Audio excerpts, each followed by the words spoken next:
Thanks. So hope is not a strategy, and I figured what I could do here is dig deep into my past. There is something pretty significant. One of my biggest cock ups that I've never actually shared with anybody.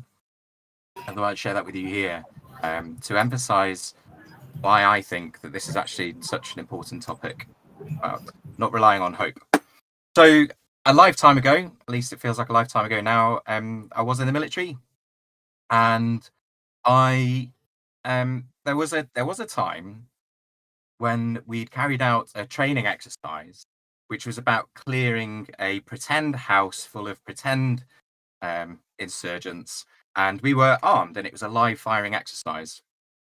So I and the rest of my team went through our drills, cleared this house, and the at the end of the exercise, to be able to wrap this stuff up, we always go through um, some particular safety drills where we make sure that the weapon systems that we were firing are all cleared. Uh, the building was dark. We were wearing night vision goggles, doing our bits and pieces. And it may not have been the best practice, but in the room where we decided that we were going to clear our weapons, the instructor or the staff, they had torches, and they gave the instruction show clear, which we all know just means that we carry out some actions with the weapon system that we're using and show that the weapon is clear. And I was very experienced at this point in time. And I know that when I would carry out this particular drill to show clear, I would always, because I've been live firing, I would have a live round in the chamber. And I know that when I would hold my rifle open to show that it's clear, when I eject the round, I would always catch it and put it back into my magazine and make sure that that was safely stowed away.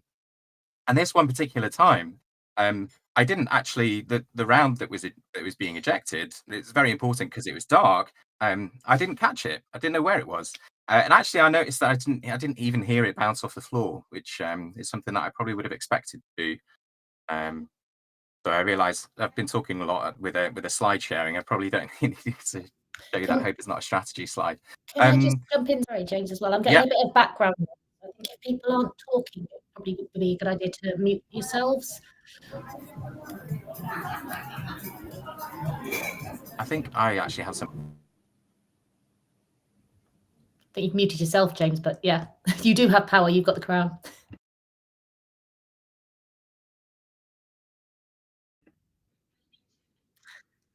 Okay. Yeah, the button says mute everyone else, but thank you. So anyway, what's my point? My point is, I instinctively knew that something wasn't quite right, because what I expected to happen, catching this round or at least hearing it bouncing off a concrete floor, didn't have any of that. But I did have a lot of trust that the weapon system I was using would operate in the way that it was designed to do. I pull a particular lever, and then stuff happens, and I expected that to happen. But then I also thought, well, there is an instructor coming around with a light, and his job is to go around and shine this light into the weapon and make sure that there's no ammunition. And that's exactly what they did. They went through. And the long story short here is that when part of this action means that you actually pull the trigger on the rifle after you've it's called easing the springs. It just allows the weapon system to go back to its normal state. Some of you may even be experienced in the military here and may be able to predict what's coming. I had a negligent discharge, which means the weapon system was loaded.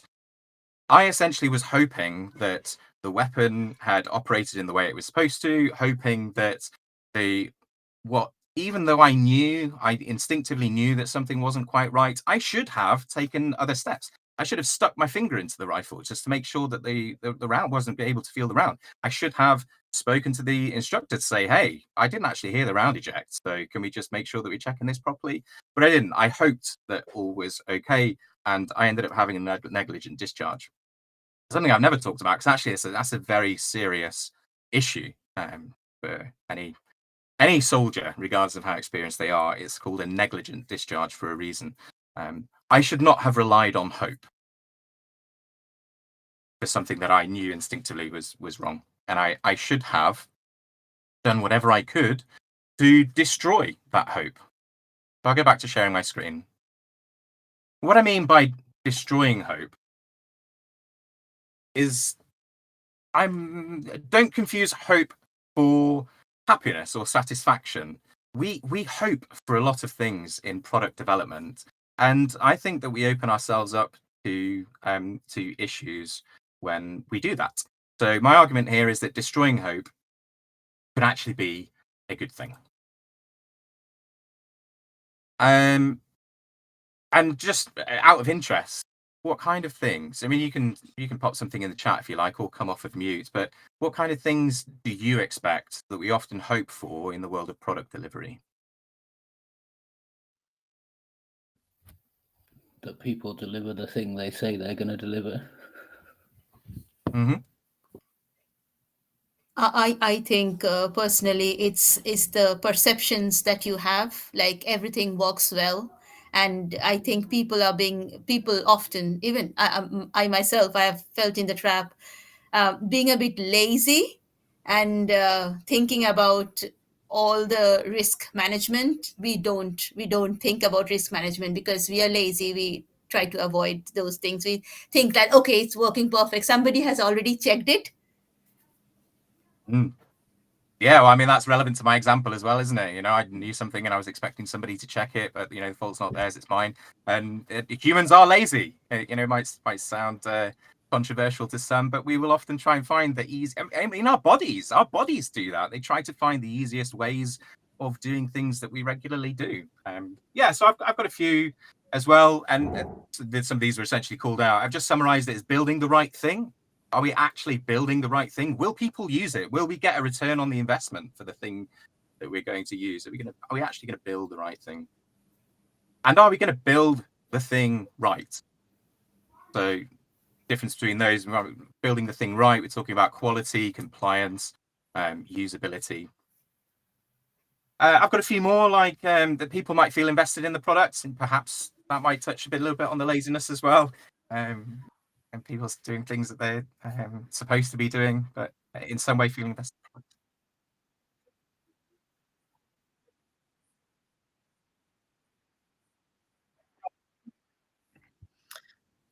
I've just copied it into the channel. Is that something I need to pick up now while we're on It this was slide? hoping that the product or feature will be received well, I think is what Thomas put. Awesome. Yeah. Perfect. People feeling invested in product. I deliberately went with people there because I think it's more than just the team that are doing the work feeling invested, but also, you know, users, stakeholders, people that are in some way involved, actually feeling like they have stake in the game. And this was definitely mentioned about meeting projections, and often, certainly in my experience, we're talking about accurately estimating the work that we've got in our pipeline and coming up with realistic forecasts. Why do you think that I, in particular, am passionate about using data to inform decision making? Chat, come off mute. Why do you think I'm so passionate about it? Because it's something that you can is tangible for you to use, and you actually can take that information you have and actually relay it forward to, you know, accurately and precisely to other people in the product. Yeah, data's tangible, isn't it? Yeah, and Martin has put data can be substantiated in the chat, in the channel. Yeah, thanks. Any other offers before I move on? It's measurable as well. Yeah, that's a great one. So I suddenly thought it's objective, but actually data can be very subjective. So I'm going to take that back. And well, you can probably see it there, top left, and I'll come back to that point as well. So I've got a few here. There's about transparency and trust, enhancing accountability, things that are written down. There's a bit of a cycle going on here over on the right with the data-driven culture, and the fact that depending on what data insights we're trying to glean, particularly if we're using team data, but I've found that teams that are using their data end up having better data because they're actually using it. They see more value in actually capturing this data. And I will talk a little bit more about that as well. We go into some specific example. It is measurable. We can engineer a situation where we end up with a team against a problem. So we're not talking about one person having a difference of opinion against another person. It's just the data. The data might be inaccurate for some particular reason, but at least we're talking about the results of something which is tangible, rather than having some kind of infighting between people. Factual data is just data. It just is. Perhaps we might be looking at which, engineering that data in a particular way or filtering it in a particular way, but it is just data, which is what makes it objective. My comments about the observation that it's not always objective, I do believe, I know that I do with teams, often turn subjective information like net promoter score, things like that, things which aren't hard and fast, that might change daily, but we can essentially convert some of that subjective data into an objective insight in some way. But yeah, data is especially important, and of all of that, I am going to focus now on those objective insights, because depending on the data that we're going to use, we have a real opportunity to overcome some of the subjectivity that we bring to product development. Let's talk a little bit here about focus groups, where we can see some subjective data. And I've got a picture of a couple of Walkmans on here, and this may be a commonly known story. Is anybody already familiar? Can anybody guess what I'm going to talk about here? No. Okay, well, there's a pretty famous, maybe infamous, story about the effectiveness of focus groups. And in particular, in this example, Sony were trying to work out which design they wanted to be able to actually invest a whole heap of stock into. And so they pulled together a focus group and essentially asked a representative set of people, here are 2 Walkmans that we'd like to be able to launch. What are your thoughts? And the long story short is that every single person that was in that focus group said, we love that yellow one. It's so sporty. It's so active. It just feels exciting. So the data, the subjective data, that essentially could be turned into objective by being written down, all pointed to the fact that they should really invest in the yellow Walkman. What Sony did then was really interesting, because as this focus group was closing, they were saying, well, thank you all very much for engaging in this survey, in this focus group. Please choose one, to actually just take one with you as a gift, so you now can have this Walkman and you can take it away with you. Every single one of them took the black Walkman. The moral here is be careful about the data that you are gathering. So data is king, but when we are taking those potentially from focus groups, as an example, you might get told one thing. Maybe treat a little bit of what people say with a pinch of salt. And the point that I'm trying to emphasize here is that the data is king. The important data here was, well, what do people actually choose? And they chose the black Walkman for whatever reason. It was the complete inverse of the focus group. Yep.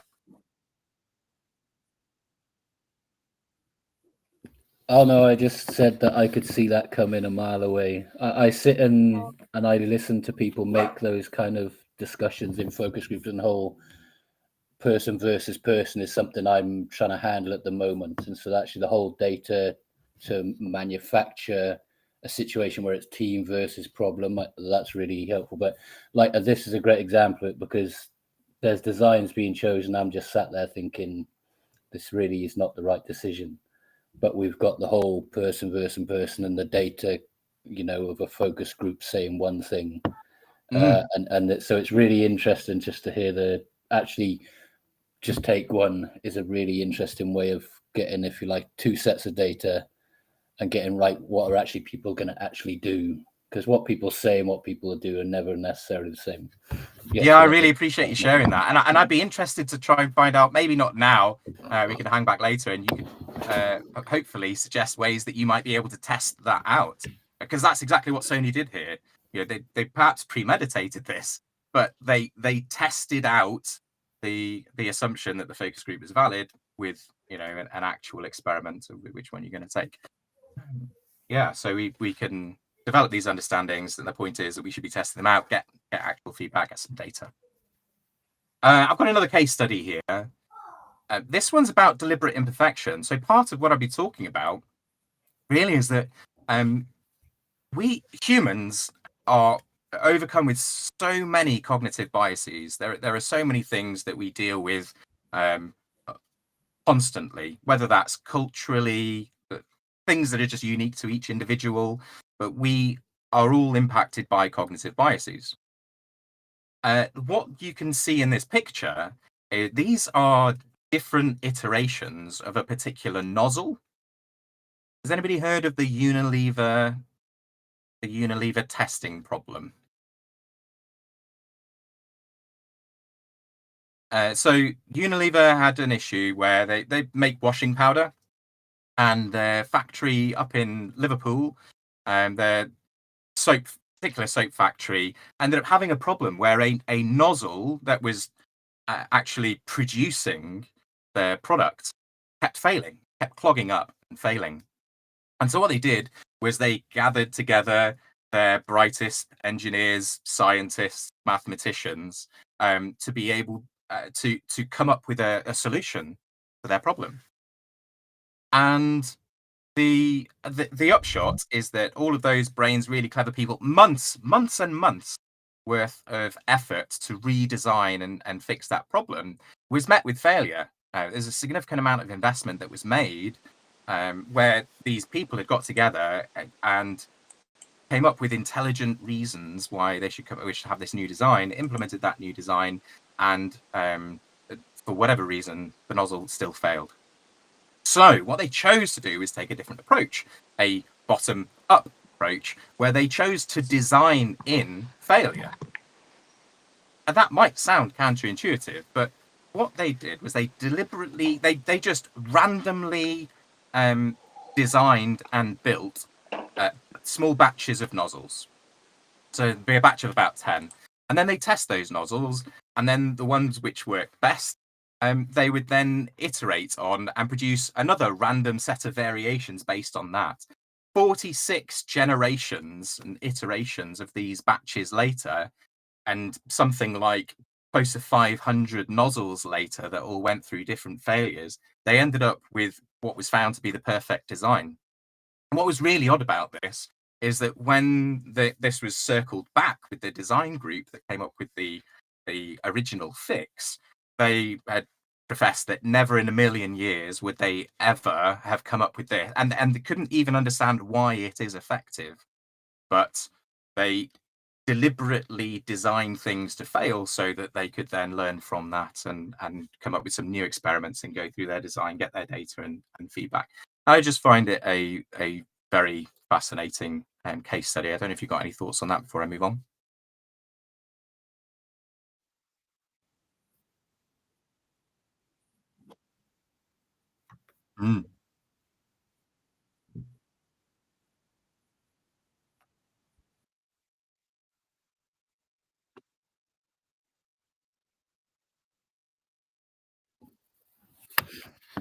The fail fast is something that seems to be in design and in software. Like the biggest commonality between designers and then DevOps is we should fail fast. And that's one of the things I use to try and get iterative development and to get to deliver something small and quick. What's interesting, and maybe it comes out in the strategy side of the chat, is actually getting people to actually fail and actually do something and know that this might not be the best, but we're going to do it and test it and find out. Seems to be a lot harder, even though in their heads they know fail fast. Yeah, we're humans. They often, failure is seen as a bad thing sometimes. I think we should try and squash that out. And I have put in the chat I've put a link to a video which I love to reference on cognitive biases and doing exactly this. Well, am I going to spoil the video? I'll just say it's definitely related. So I've popped a link to a video in the chat that you might want to watch after.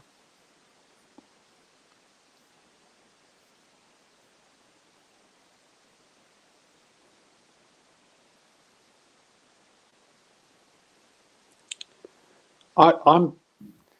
Can you hear me? Yep. Yes. So I think this is very interesting. I think we, sort of often we come across problem sets which, on the face of it, appear to be sort of unbounded. There's no sort of defined boundary, or there's a danger of. So there are two ways of looking at design. One is, you build in all the sort of key elements of the design to begin with, and you save on costs, and but that tends to work if you've got highly experienced teams and you're working with a certain level of, you just have a certain number of knowns.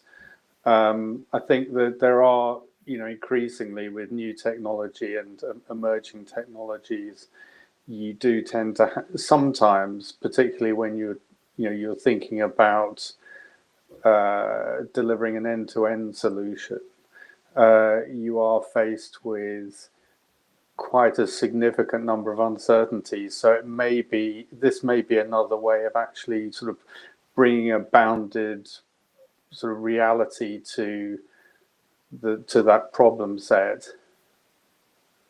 Yeah, and I think it's certainly been my experience that we talk about potentially over-engineering there, aren't we? Or at least that's the impact that I see often when we're trying to future-proof a solution, because we might be predicting things that are happening in the future. Yeah, my experience has been that it can lead to over-engineering. I found some great successes where we've worked on a solution knowing that it's probably not the most efficient system, and planning iterations periodically to actually go through and make a load of non-functional improvements. But yeah, I guess I might end up getting lost down a rabbit hole, because it's something I see very often. Teams facing a challenge of, do we do just enough just in time? Do we do just the things that we need right now and get some feedback on that? Or do we try to future-proof it to save ourselves effort overall? I would favour the former. Yeah, just very quickly, I certainly have examples of, where a team has estimated, half a day's work to deliver a solution, and then, 6 months later, they're still working on it. So this is actually a good way of putting some bounds around the design, and preventing the over-engineering.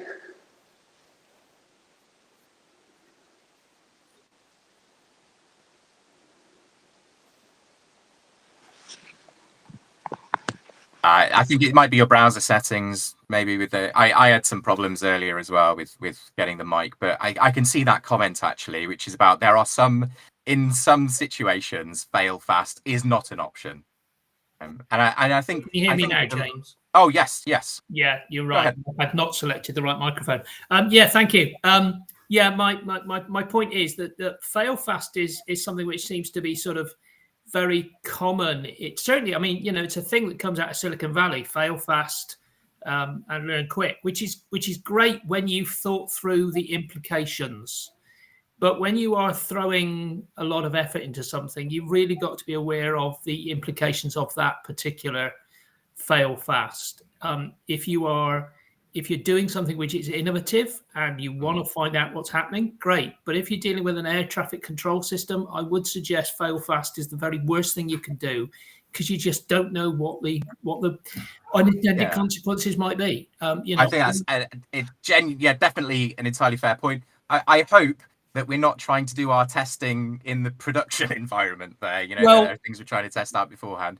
My experience on this comes from an agile development I had to go in and rescue because they'd been doing an agile development for a police control system, and somebody had died because they hadn't tested the full consequences of a message being passed on from an operator through to a field team, and it got lost, and somebody died. So you just have to be aware. Sometimes there are unintended consequences, and there are times for not failing, but really thinking through.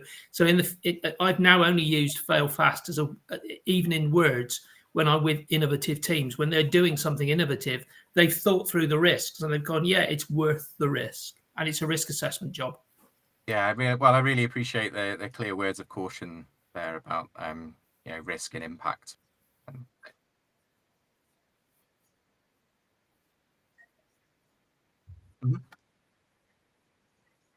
Sounds good.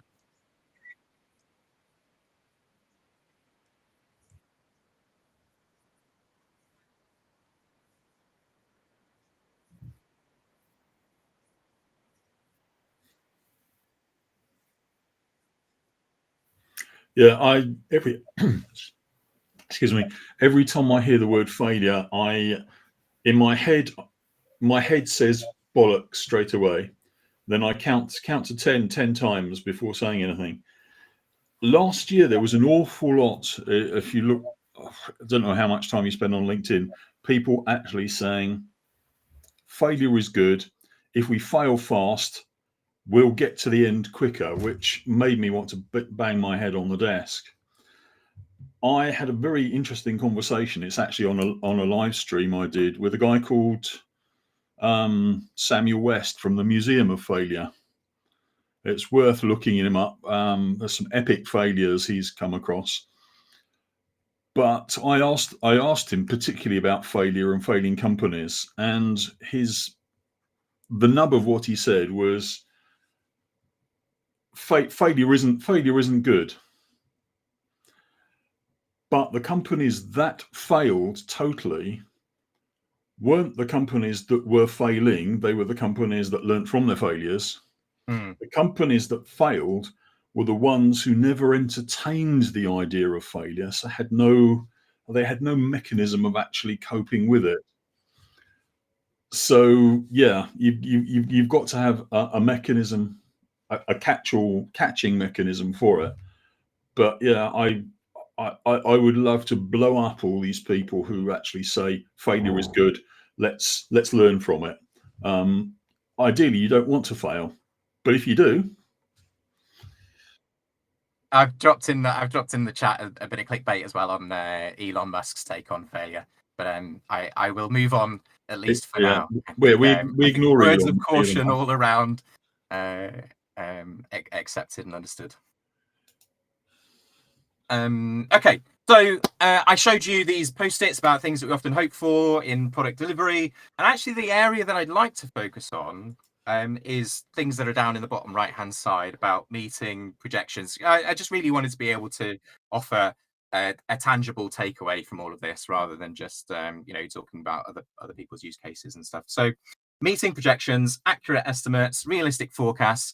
It is the biggest source of waste that I experience when I'm working with teams, because what we're trying to do when we're coming up with these hopes and aspirations is we're trying to offer either to ourselves or other people a level of confidence, and we can invest a significant amount of effort in trying to establish that confidence that is based on little more than hope on hope. Okay, but what I should mention before I go into that is just this. So I'm going to talk a bit about some data. I'm going to try and avoid particular terms. If I do accidentally talk about something, you know, not everybody. I don't know for sure whether everybody here is in a product or agile or lean or you know, space where this stuff might be familiar. So let me know if I say something that's a bit confusing or something that I think is commonly understood and it's just not the case. But tell me how you measure me and I'll tell you how I behave. if I'm talking so much about using data to come up with these insights, depending on what type of data we're using out, we might be building in potentially bad practices with teams. And because the area that I'm highlighting here is about forecasting and estimates, we tend to be talking a bit about predictability. And I don't want to scare people away with this. Is anybody already familiar with this thing that I'm showing on screen now? A whole load of dots. No, no's. That's a good thing.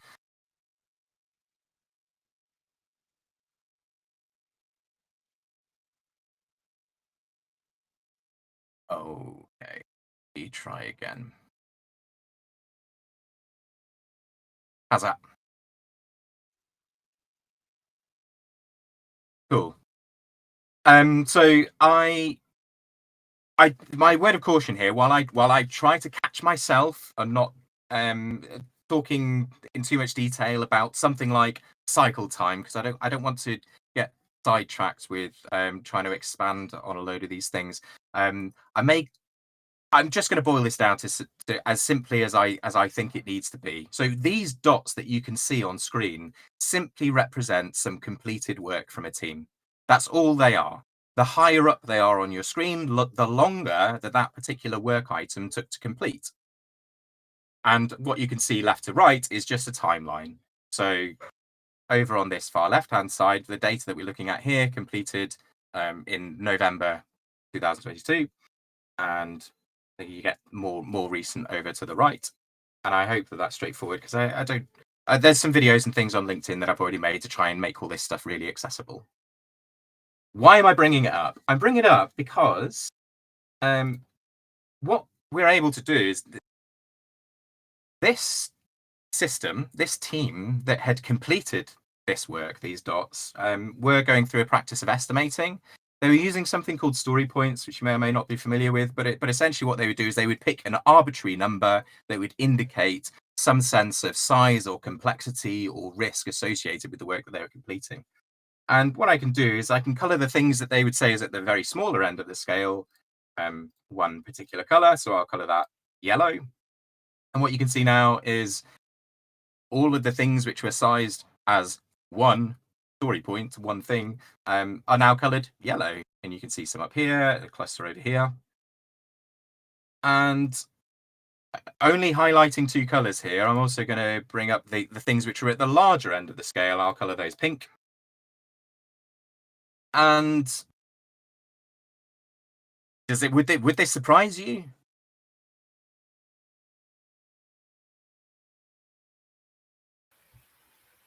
Maybe I should explain what you can see. It's at the same place, isn't it? Like, it's all scattered. It depends on the perception or people's behavior, how they pinpoint the different big scenarios or the small scenarios. It's quite varied. Yeah, I guess in its shortest that I could condense it to, the length of time that a piece of work takes to complete bears no correlation to the size that people were giving it.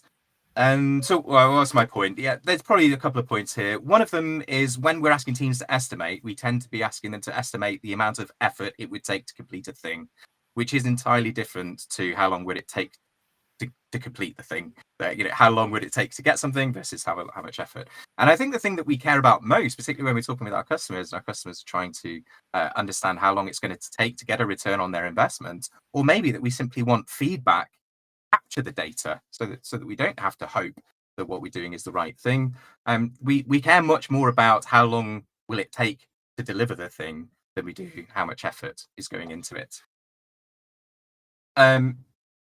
So yes, what I wanted to be able to say is that there are some tools. This thing is called Actionable Agile. Basically, if teams are using Jira or as your DevOps, then I would say that this is a must for them to be able to actually analyze their data, but I'm not specifically doing any plugging of it. What I wanted to be able to do is say, well, hey, forecasting and estimating, we can do that by data. It can save so much time. We don't need to lock engineers in a room. We don't end up with an inflated sense of self-confidence that we understand the work that's coming up. We can use these tools to be able to ask a different question, like, given that 85% of the time, the work in this system, in this time period, completed within 11 days or less, Can we ask that question instead? When we're picking up a piece of work, could we just have a look at it and go, well, can we complete this thing in less than 11 days? If the answer is yes, doesn't matter if it's 1 day or 5 days, we don't need to get into the semantics about it. If we believe that we can complete that within 11 days or less, then that's essentially right-sized for our system. Unless 11 days is far too long. And if 11 days is far too long to be able to get feedback on your valuable piece of work and understand if that nozzle will fail or not, then perhaps we should be looking at, well, where we might be able to make those improvements to get that feedback a little bit sooner. The data should be our key to be able to getting there.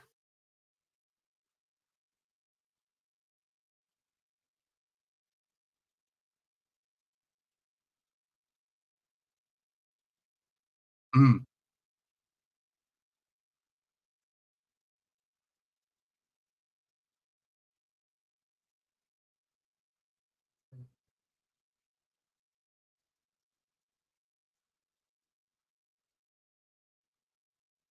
Yeah. And well, I won't I won't have the time to properly get into how passionate I am about that stuff. But the point with that data is it doesn't matter if it's story points or sizes of cars or t-shirts or anything. There often is very little correlation between how, I mean, if we look at when do we estimate work? When do we actually come up with those estimates? Well, it's at a point in time when we know the least amount that we could possibly know about the work. We estimate before we're doing the work. So it seems a bit counterintuitive to come up with the estimates and then rely on those estimates. You end up in a cycle. Martin Darmagen has put together some very effective visualizations on the planning cycle of death, where the estimates are wrong, so we need to work more on the estimates, and it makes that waste so much worse when actually all we need to do is use our data and come up with good enough, and then we can focus on, well, is it the most valuable thing that we could start rather than how big is it. I do need to move us on a little bit though. I have cut out a little bit of stuff that I planned to show, but here I wanted to give you some options. There are so many things that we could talk about. We've now got 15 minutes left, and in fact, if we're trying to save some space for further questions, then I probably don't have a full 15 minutes. So, using data to try and address that challenge of predictability in the future.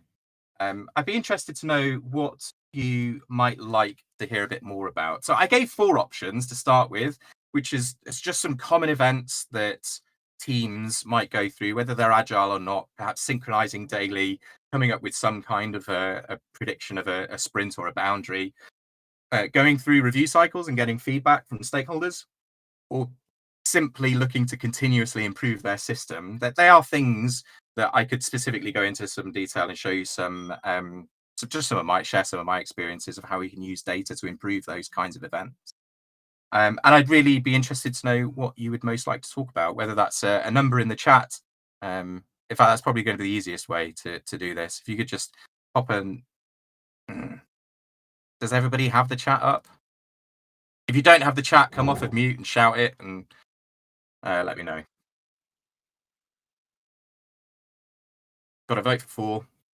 I did throw in a 5, something else. If this is entirely not your world, you can give a monkeys about any of this, and there's something else that's on your mind, and you'd like to know, well, how might we use data to improve that system? Let me know what it is.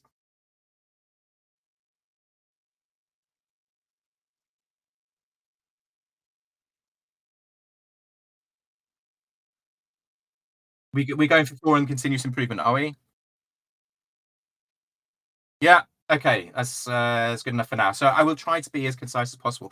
I'm going to go back to my data here, and I will talk a little bit more about this now. Then I didn't really explain all of the insights you can gain from this. It's one of the most fundamental charts that we can use to look at our data, and this plus probably one other are just incredibly valuable tools to be able to inspect your process. So when we're trying to carry out retrospective activities, one of the most important things, believe it or not, that we'll want to do is identify when does the work actually start? When is it that we're saying work is now officially active, we are investing time on it, and we're committing to finish this work? And then the other is, when have we finished it? When is it actually done? Is it done when it's ready for a production deployment? Probably not the best, but actually, because it's just inventory at that point. If we've not actually deployed it, if we've not released these changes, then we're still just making guesses. And at the end of the day, any piece of work that we think is valuable and we start work on, we're just guessing that it's valuable. We need to get it shipped and in the hand of our users and our customers and get some feedback, maybe even looking at the data and statistics to show whether it's actually being used.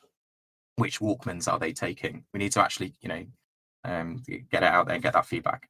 Or is our endpoint well after that, long after production? Is it at the point when we validate that feedback, which might be, I don't know, 6 months after, something like that? They're all viable, they're all valid. There is no right answer to when your start and endpoints might be in your process. The key is to understand where they are, because then we can really use our data to come up with some really great insights. So I've probably shared with you enough to tease you with this cycle time scatter plot. But what I'll show you is, if you imagine that this point in time now, we are now looking at this data on the 13th of February 2023, which is when a team had genuinely looked at this data. They've looked at this, and I could ask you to highlight the patterns here, but you can see there's a clear pattern where work is. What was happening here is all of this work was starting at around about the same time, but then as work would be completed, the work which had started sooner was completed later. The outcome of the team looking at this data is they decided to change their policies about how they are managing work which is in progress. So they said, well, actually, we are not going to start, because this is design here. They mapped out their workflow, and they said, well, the point that we start design, we're investing time and effort. That's therefore our start point. And that remained valid. But what they did was they made a conscious decision about system management. They wouldn't actually start work on the design until there was system capacity to be able to do that. And they worked much more collaboratively. The results are what you see over here. The work overall was taking much less time to be able to complete. And actually the throughput was increasing. The amount of work that was completed in any given point in time was really, I'm just saying there are more dense dots here, right? There are a thicker density of dots than there are over here. And not only are they more dense, but you might just be able to pick out some numbers. Like here, that one dot actually represents 3 completed work items. Here, there's 2 and there's 2.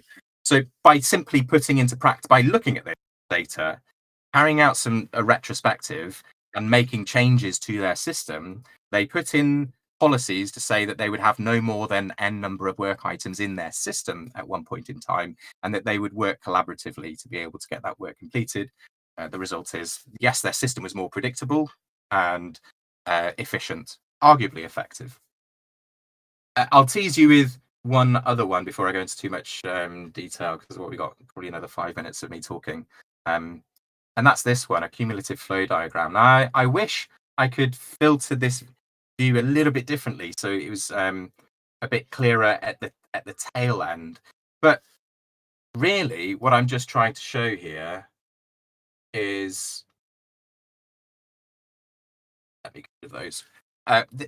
It's pretty much the same information. We're only looking at work which is completed, but instead of seeing a dot when it had gone from its start to finish point, you actually get to see here colored bands on how long it took to go through each section of that workflow. And ultimately, the time that the distance between the top line and the blue line is, if we're looking at it vertically, that is the number of work items that a team had in progress at that point in time. And as it gets narrower, like here, you can see they had less work in progress at that particular point in time, up to when they implemented all those changes. And you can barely see those colors in this view because they actually had genuine controls on their work in progress. We could measure the distance between that same start point, but instead of looking at the vertical line, we could look at the horizontal. And then that tells us, I mean, it won't tell us exactly which item. We can't say for sure whether the item that finished here was the item that started here. So we talk about an approximate average, but it's enough to be able to visualize the system and see, is work taking longer, more time or less time to be able to go through the system, depending on changes that we have in place. And so I think that's probably all I've got time for right now to talk about the cumulative flow charts, but they are two incredibly valuable charts that you could essentially take away and start inspecting your process. But do start from the fundamentals and have a clear understanding of at what point is work starting in your system. Because it's equally valid to say here, well, design happens somewhere else. Actually, what's happening is we really want to measure how long it's taking a team to go from the development effort, for example, through to deployment complete. So you could toggle those on and off and inspect your processes that way. I think I'll park it there then and take time for some questions.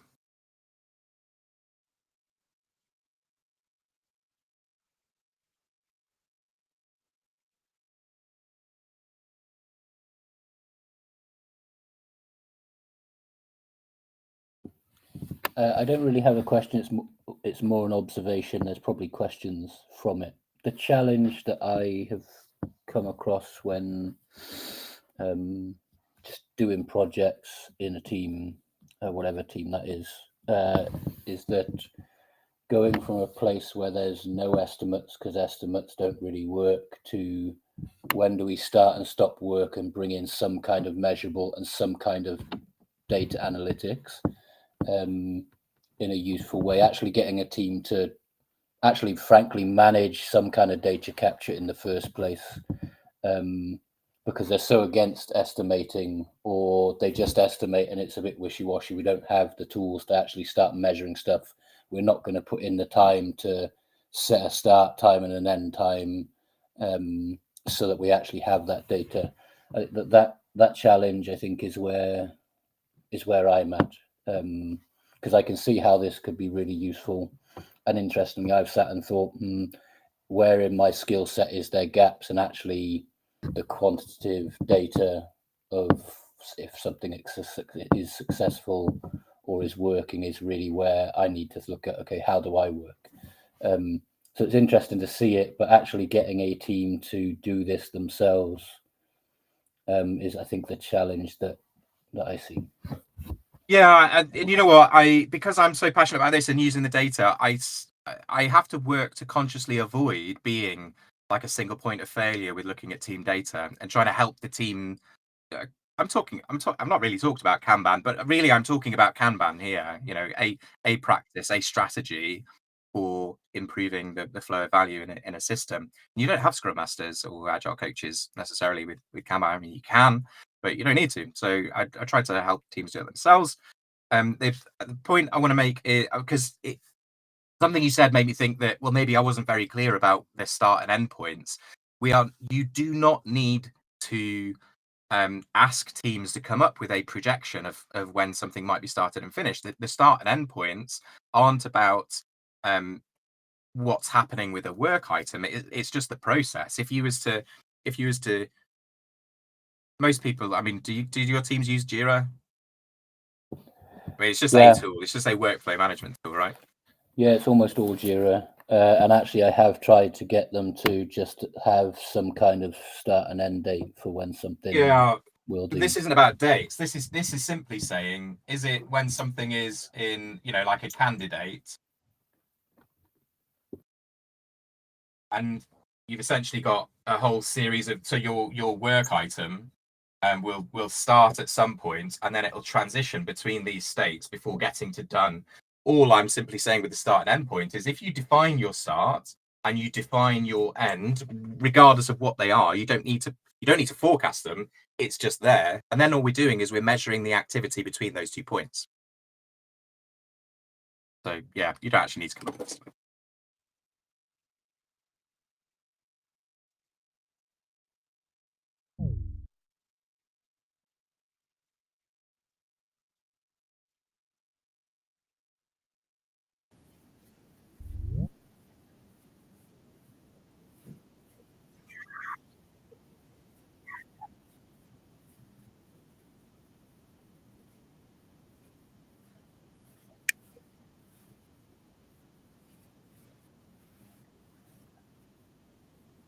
Oh yeah, well I'll just flash them up there. The key message was essentially destroy hope. You know, and we can do that by testing things out, getting feedback, testing out your assumptions, becoming aware of your biases, and actively seeking the feedback. Beta just helps us do that.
Thank you, James. Thank you, Colleen, for helping. Thank you. Bye. Thank you all. Cheers, Bye. man. Cheers all. See you again soon.